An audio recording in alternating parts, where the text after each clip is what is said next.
Engkau Tuhan Allah kami. Yesus Kristus adalah Tuhan Allah yang maha baik. Dulu, sekarang, dan selama-lamanya. Kasih-Mu, kebaikan-Mu, kesetiaan-Mu kepada setiap kami tidak pernah berubah. Mari kita berdoa bersama-sama. Ulangi seperti apa yang saya ucapkan. Bapa kami yang ada di dalam surga, dikuduskanlah nama-Mu. Datanglah kerajaan-Mu, jadilah kehendak-Mu di bumi ini seperti di dalam surga. Bapa yang baik, berikanlah kami pada hari ini rezeki yang menjadi bagian kami secukupnya, cukup untuk memberikan pinjaman kepada banyak bangsa, sedangkan kami sendiri tidak punya pinjaman. Cukup untuk menjadi saksi Tuhan, mulai dari Yerusalem, Yudea, Samaria, sampai ke ujung-ujung bumi.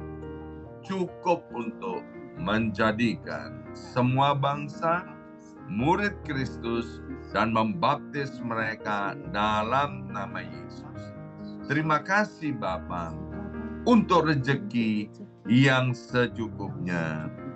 Dan ampunilah dosa-dosa kami, ampunilah kesalahan kami, seperti kami pun mengampuni orang-orang yang bersalah kepada kami. Dan janganlah masukkan kami ini ke dalam pencobaan, tetapi bebaskanlah kami dari segala yang jahat. Sebab Engkaulah yang empunya kerajaan, kuasa, dan kemuliaan sampai selama-lamanya. Dalam nama Tuhan Yesus, kami sudah berdoa. Haleluya, haleluya. Mari Bapak Ibu sekalian, sekarang kita bersama-sama secara serempak dan serentak, kita akan menggemakan Mazmur 91 dengan suara yang keras, dengan suara yang lantang, dari tempat kita masing-masing. Alkitab berkata, iman timbul dari pendengaran, dan pendengaran itu akan firman Tuhan. Mati dan hidup dikuasai oleh lidah. Siapa suka menggemakannya akan memakan buahnya. 2, 3. Mazmur 91. Orang yang duduk dalam lindungan yang maha tinggi dan bermalam dalam naungan yang maha kuasa akan berkata kepada Tuhan, tempat perlindunganku dan kubu pertahananku, Allahku yang kupercayai. Sungguh Tuhanlah yang akan melepaskan aku dari jerat penangkap burung dan dari penyakit sampar yang busuk. Dengan kepaknya Tuhan akan menudungi aku. Di bawah sayapnya aku akan berlindung. Kesetiaan Tuhan ialah perisai dan pagar tembok.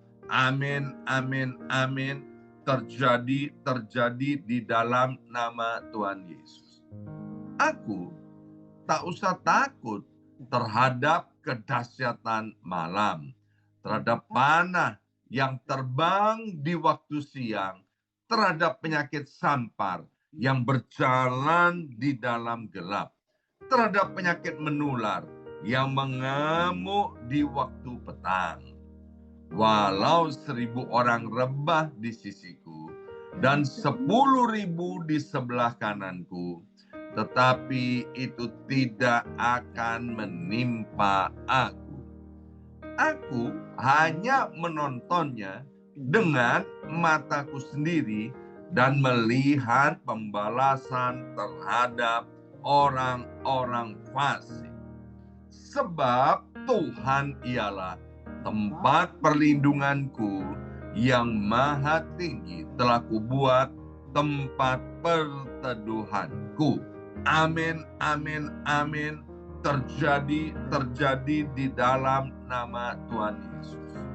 Malapetaka tidak akan menimpa aku, dan tulah tidak akan mendekat kepada kemahku.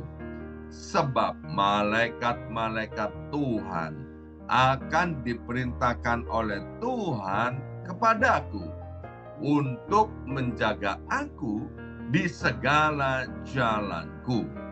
Para malaikat Tuhan akan menatang aku di atas tangannya, supaya kakiku jangan terantuk kepada batu. Singa dan ular tedung akan aku langkai. Aku akan menginjak anak singa dan ular naga. Amin, amin, amin. Terjadi di dalam nama Tuhan Yesus.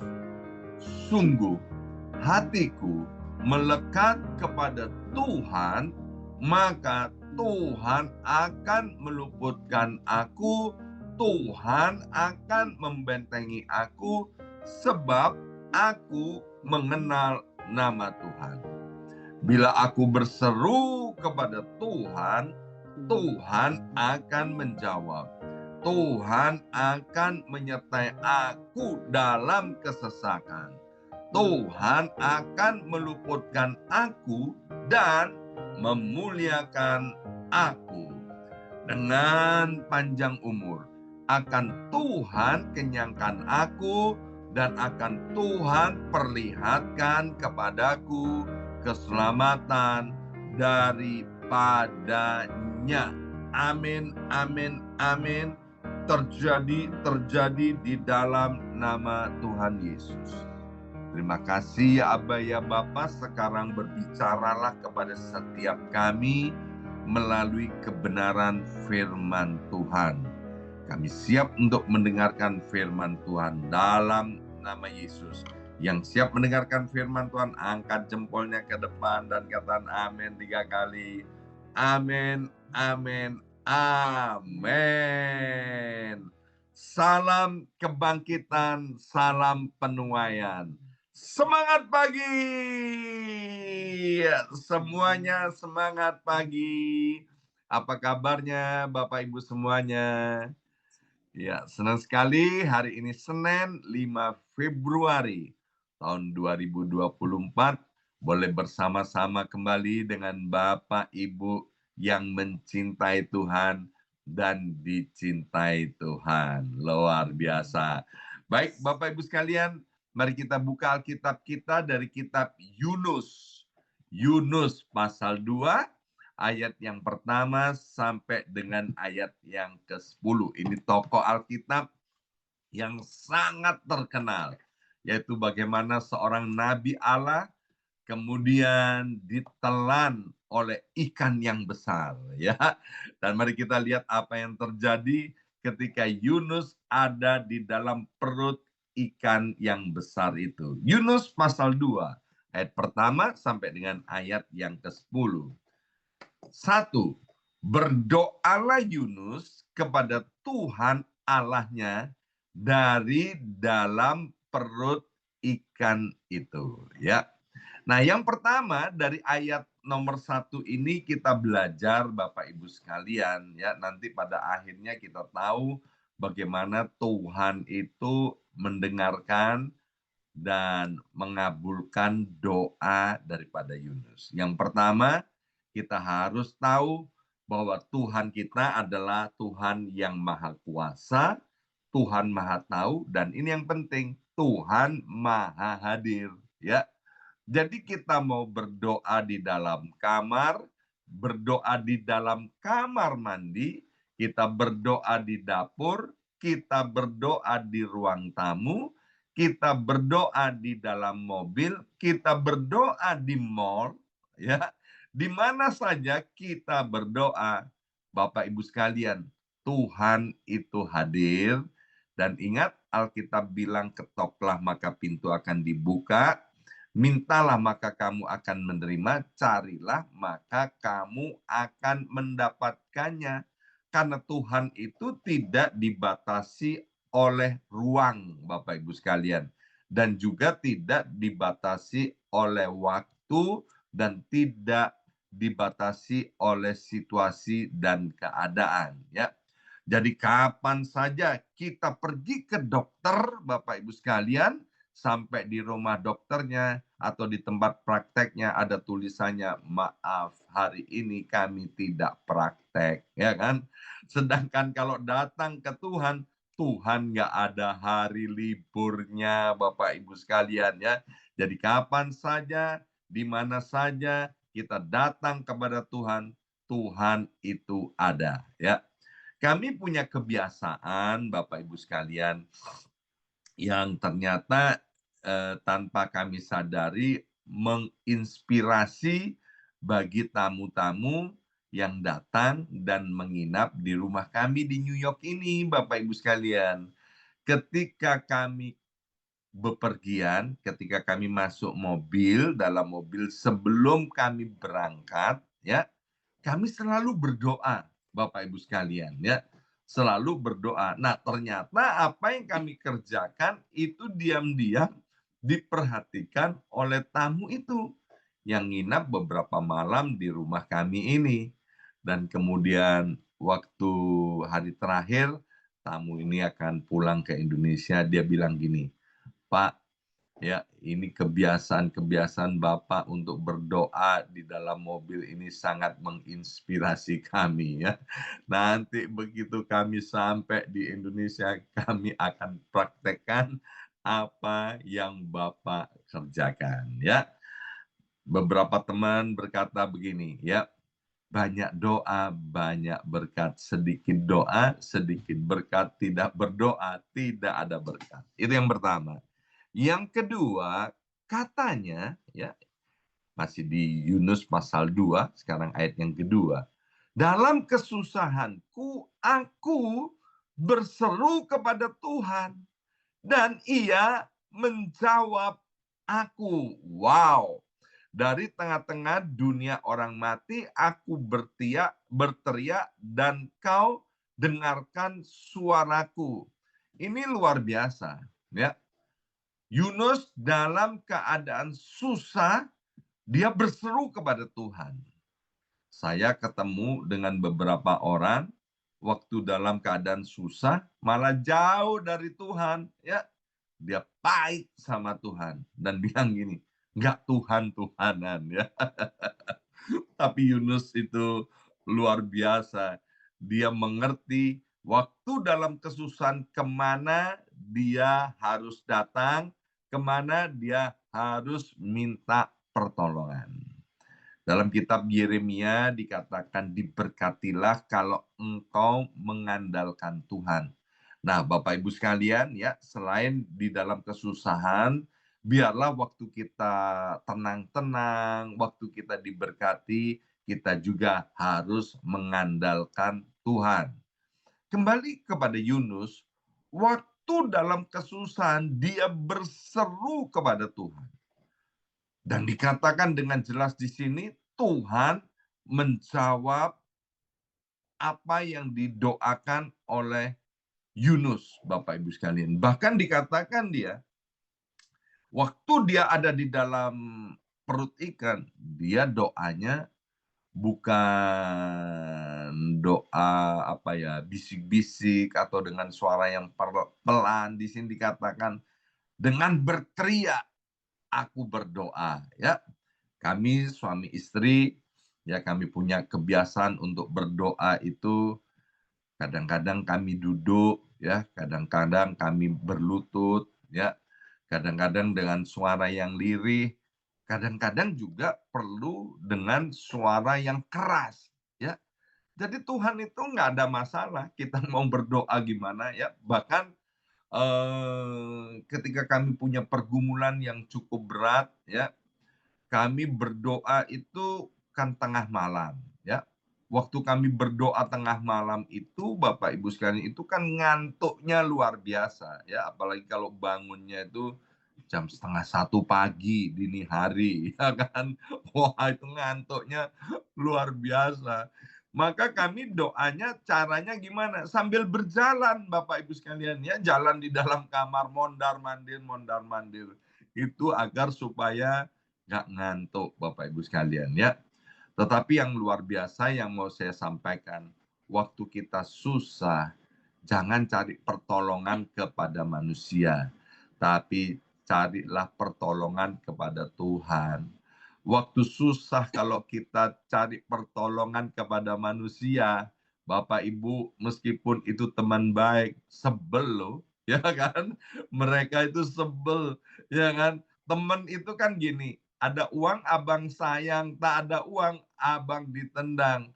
Ah kamu ini susah, datang kepada aku ngerepotin. Tapi Tuhan kita nggak begitu, Bapak Ibu sekalian. Kita tahu ya Sabtu kemarin kita belajar bahwa Tuhan adalah Allah Bapa yang maha baik, Allah yang maha kasih dan kita di hadapan Tuhan statusnya adalah sebagai anak-anaknya, anak yang dicintai, anak yang dikasihi.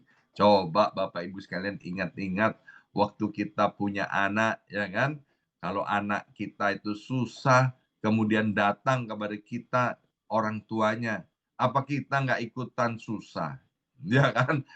Anak kita nggak terlalu susah aja, ada punya persoalan, kita itu rasa-rasanya kepingin membantu anak kita supaya anak kita segera menemukan solusinya dari persoalan itu, apalagi anak kita kalau sakit. Nah, Tuhan kita lebih daripada manusia, kita dikatakan masih manusia yang berdosa, masih manusia yang jahat, tahu berbuat baik kepada anak-anaknya, lebih-lebih Tuhan Allah yang ada di sorga. Kemarin dalam ibadah raya hari Minggu sore ya, saudara kita Heri menyampaikan firman Tuhan dengan luar biasa. Bagaimana orang yang menabur dengan mencucurkan air matanya, maka akan pulang menuai sambil bersorak-sorai ya. Nah, setelah ibadah selesai, ada seorang muda yang datang kepada kami suami istri ya. Dan saya sangat tahu dengan pergumulan anak muda ini. Banyak banget masalah dan persoalannya ya. Tapi yang luar biasa, setiap masalah dan persoalan yang dihadapinya, anak muda ini tidak putus asa loh Bapak Ibu sekalian ya. Saya melihat pergumulan anak muda ini bukan 1-2 bulan, tapi saya mengikuti pergumulannya mungkin ada 1-2 tahun ya.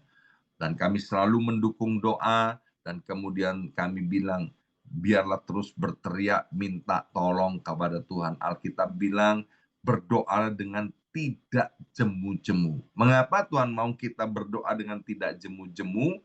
Karena Tuhan pasti mengabulkan doa kita. Tuhan bilang kita jangan jemu-jemu berdoa karena Tuhan mau mengabulkan doa kita ya. Dan kemarin sore dalam ibadah di BMC New York ini luar biasa, saya mendengarkan kesaksian yang luar biasa ya. Anak ini ditolong oleh Tuhan, kemudian bisa dapat working permit ya, 5 tahun. Bapak Ibu sekalian. Yang kedua apa? Sekarang anak ini bisa jalan-jalan ke luar negeri. Setelah sekian lama nggak berani traveling, nggak boleh ke luar negeri. Sebab kalau nanti keluar dari Amerika Serikat dia nggak bisa masuk lagi.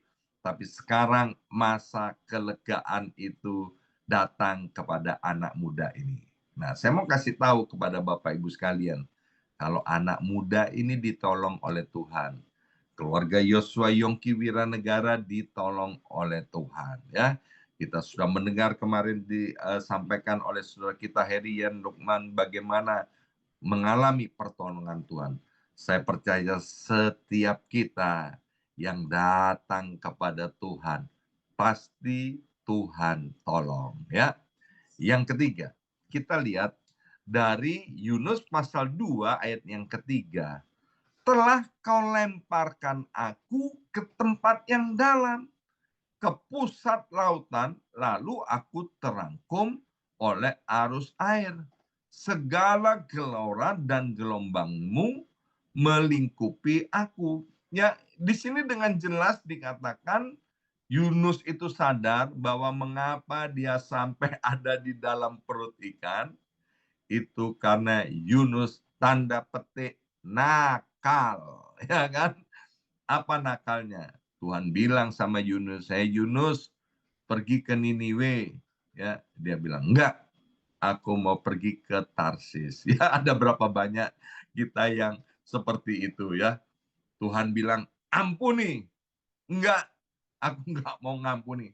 Kok enak ngampuni orang yang bersalah kepada aku ya. Tuhan bilang, "Berkati, jangan mengutuk." Enggak, kok enak, orang begini paling cocok disumpahi. Bapak Ibu sekalian, ya, orang yang menyakiti kita, orang yang melukai kita, coba pikir ya kan, dia dosa atau dosa?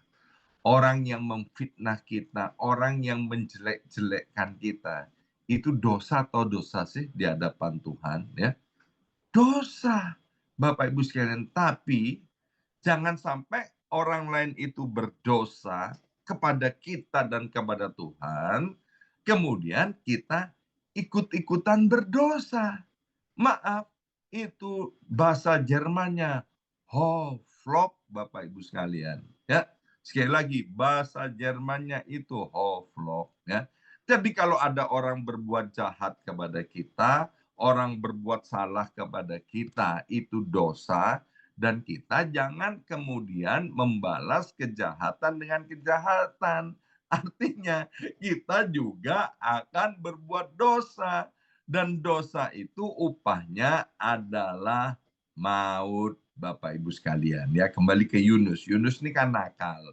Disuruh ke Niniwe, perginya ke Narsis. Orang yang tidak taat kepada firman Tuhan itu nakal. Bahasa halusnya Bapak Ibu sekalian, ya kan?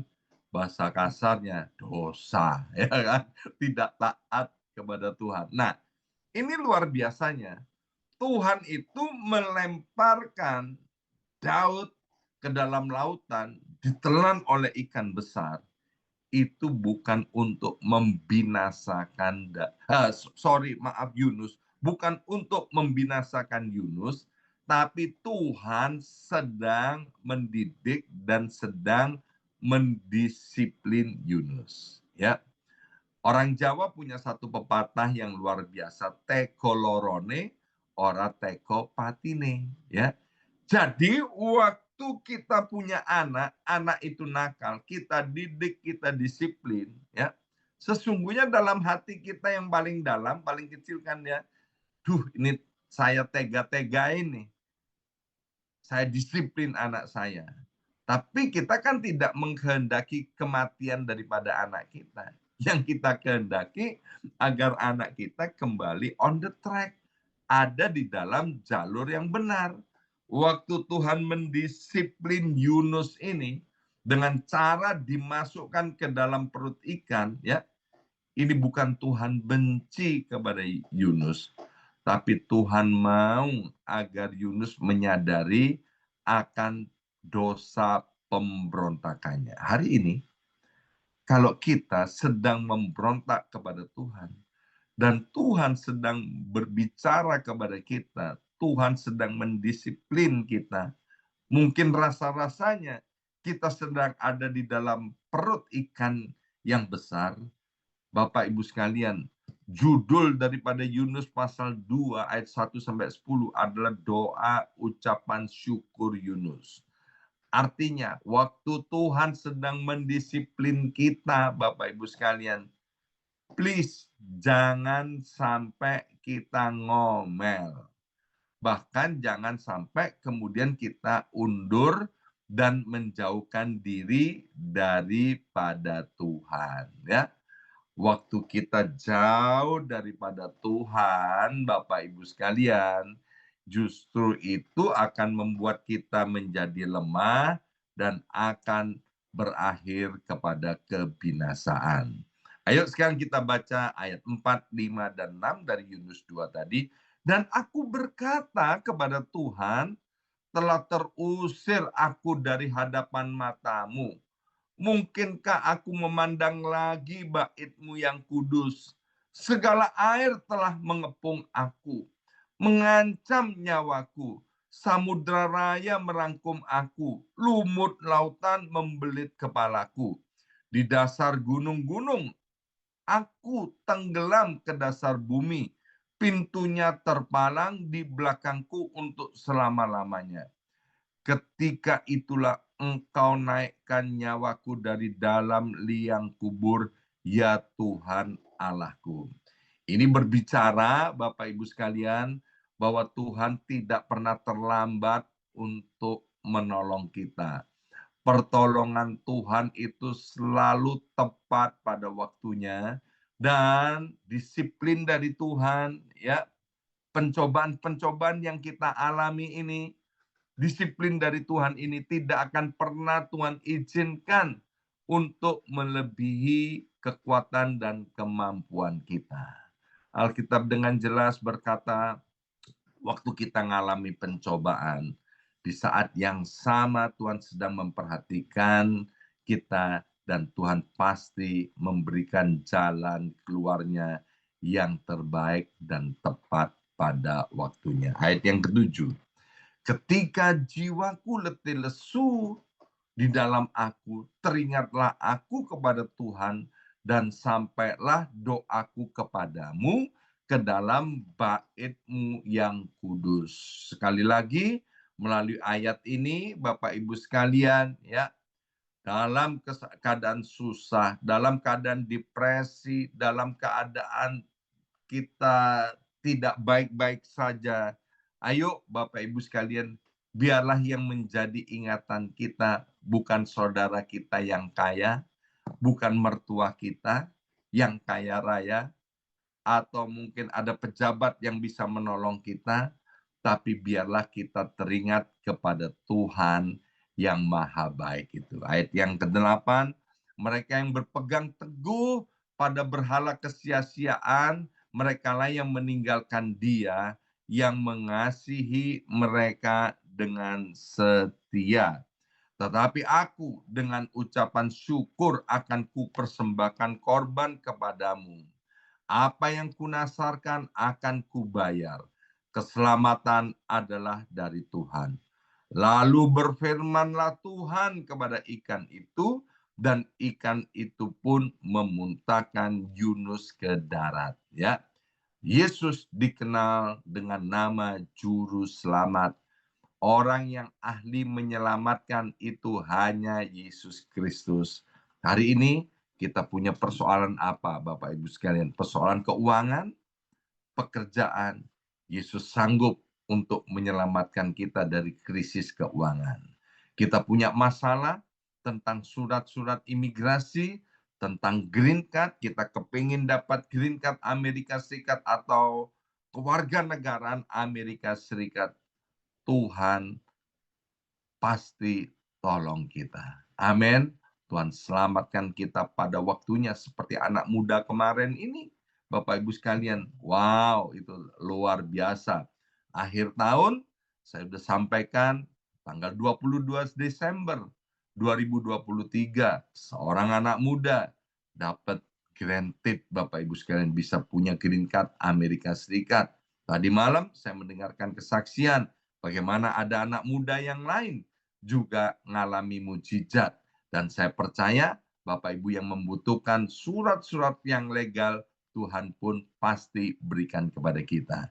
Kita punya persoalan keluarga, rumah tangga, pasti Tuhan tolong dan pulihkan kalau kita berteriak minta tolong kepada Tuhan. Apapun masalah kita, tentang kesehatan, sakit penyakit, atau tentang hubungan dan lain sebagainya, Tuhanlah satu-satunya juru selamat yang bisa dan sanggup menolong kita. Amin. Mari kita berdoa. Materaikan setiap benih kebenaran firman Tuhan ini. Kalau Yunus pada zaman perjanjian lama, Ketika berteriak minta tolong kepada Tuhan, Tuhan menolong. Tuhan melepaskan dari kesesakan. Kami percaya, kami yang hidup di dalam perjanjian baru, yang hidup di dalam anugerah Tuhan. Waktu kami datang kepadamu berteriak minta tolong kepada Engkau, Engkau Tuhan Allah yang sama, yang pasti menolong kami. Dalam nama Yesus kami sudah berdoa. Haleluya. Amin, amin, amin.